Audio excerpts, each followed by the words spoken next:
What about the amendment process, the ratification process for amendments? Was there any precedent set by ratifying the Constitution via a convention of the people later on in considering any of the 27 amendments that have been passed so far? Many anti-federalists argue that there should be amendments, more specifically the Bill of Rights. And Massachusetts was the first to propose amendments. And after Massachusetts, all states proposed amendments with the exception of South Carolina. However, with that, as far as the idea of using a specially elected convention to propose amendments go, I'm talking about ratifying amendments, not proposing. sorry. Well, as far this method of ratification has only been done once with the 21st Amendment, and all the rest of the 26 amendments were ratified by 3/4 of state legislatures as required by Article 5 of the Constitution. Very good. How much time do we have? Thank you. Okay, well, we'll What about George give you a Washington? bye on the 10 seconds. What about George Washington? What did he play? What role? He was a really cool guy, and he was the first president of the United States, but he didn't say much at the Philadelphia Convention for fear of political issues that. Yeah. However, he was in charge of the convention. They actually used him for political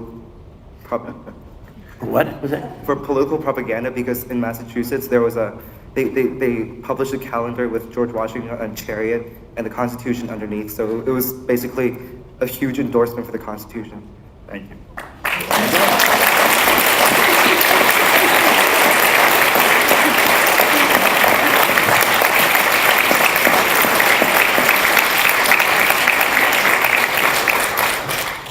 John, would you begin? Okay, I'm glad I asked that last question instead of letting that time go by. Yeah, really, he's much more efficient than I am.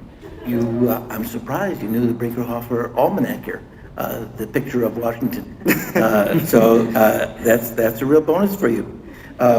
Your opening statement was very good. I like bringing in John Jay and writing the second through the fifth numbers of the Federalist Papers. You also mentioned number one. That's an excellent way to start off. Hamilton and him putting things in context. I really enjoyed the reference to the other state constitutions. We had individual state constitutions mentioned today, but not I think you said 47 of the 50 state constitutions had some kind of popular adoption method. You even mentioned Korea. I happened to arrive in Korea on the day they adopted their new constitution. And I remember it very well, reading it in the English translation of the newspaper. And I asked my translator with me, Miss Moon, what she thought of the Equal Rights Amendment in America, which was part of their second article. She laughed. There was no equal rights for women in Korea. But the Korean Constitution does start out, "We the people of Korea." So it is modeled on the United States Constitution to a certain extent. State conventions, we haven't heard the comment, the educational process that was there. That was excellent. That was used by anti-federalists, not educational, propaganda, trickery. And that's what the Rhode Islanders said. That's why they went to a referendum on the Constitution rather than a convention. Those Federalists are too tricky in the way they can manipulate us plow joggers, us farmers. And so that's especially what they wanted to do. The difference between representation.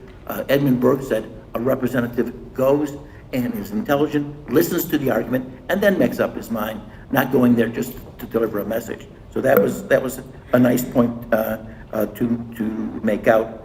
I think also when you look at the political reasons for state conventions, numbers just come to the fore. You had 11 bicameral legislatures, 2 unicameral.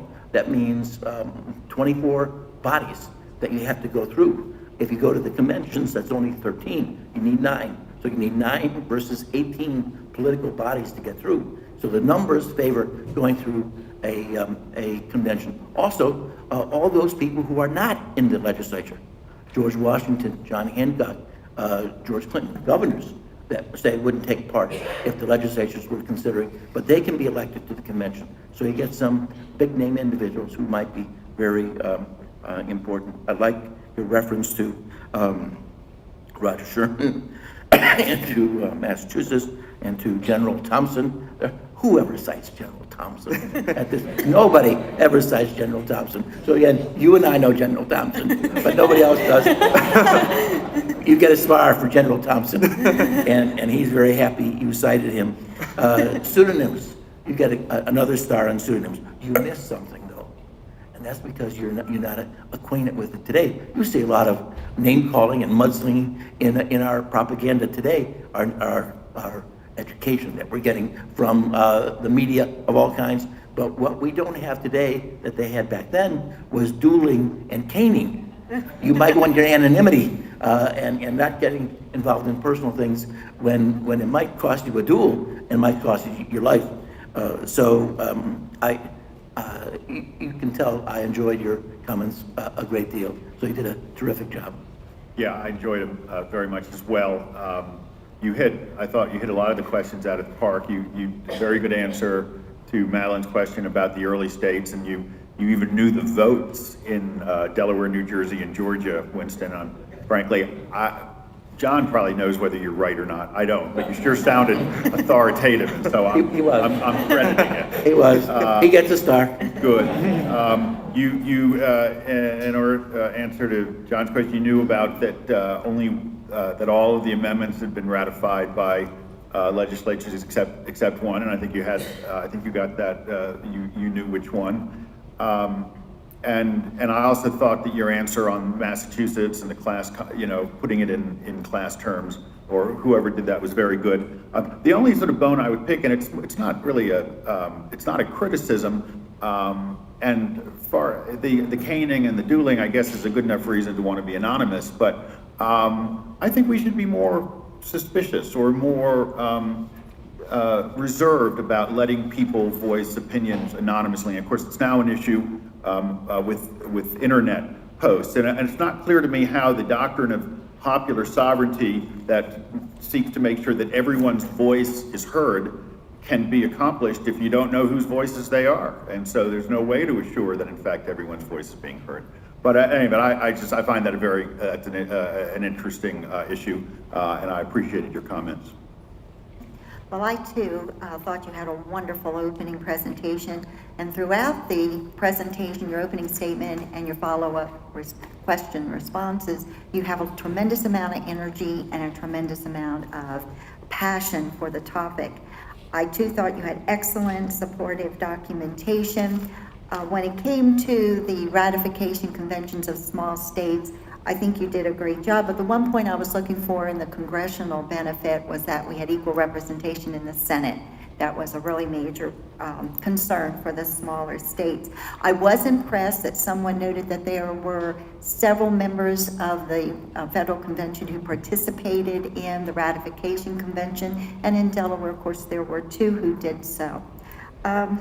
I just thought you did a very nice job. And something else, the balance you had between the citations for both Federalist and anti-Federalist sources, I thought really supported your arguments and your positions very well.